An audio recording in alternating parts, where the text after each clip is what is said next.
लोकशाहीचा सर्वात मोठा उत्सव म्हणजे निवडणूक आणि या उत्सवात प्रत्येक मत मोलाचे असते.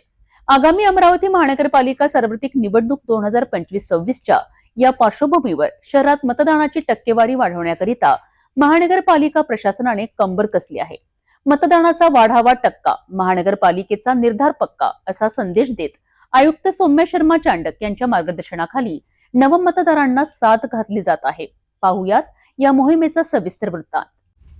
अमरावती महानगरपालिकेच्या स्वीप विभागामार्फत सध्या शहरात विविध जनजागृती उपक्रम राबविले जात आहेत. याचाच एक भाग म्हणून श्री शिवाजी कला व वाणिज्य महाविद्यालय येथे एका विशेष कार्यक्रमाचे आयोजन करण्यात आले होते. यावेळी उपस्थित 500हून अधिक नवमतदारांना मतदानाची सामूहिक शपथ देण्यात आली.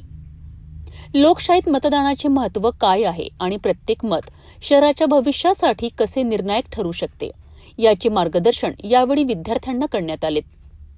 या मोहिमेकरिता स्वीप नोडल अधिकारी डॉक्टर प्रकाश मेश्राम, सहाय्यक कार्यक्रम अधिकारी पंकज कुमार सपकाळ, प्रभारी प्राचार्य साबळेसर यांच्यासह मनपाच्या शिक्षण विभागातील अधिकारी व कर्मचारी मोठ्या संख्येने उपस्थित होते. केवळ मतदान करणेच नव्हे तर इतरांनाही प्रोत्साहित करणे हा या मोहिमेचा मुख्य उद्देश आहे. अमरावती महानगरपालिकेने आपला निर्धार पक्का केला आहे. आता वेळ आपली आहे. जर तुम्ही 18 वर्ष पूर्ण केली असतील तर मतदार म्हणून नोंदणी करा आणि मतदानाच्या दिवशी आपला हक्क नक्की बजावा, कारण तुमचे एक मत शहराचे भविष्य बदलू शकते.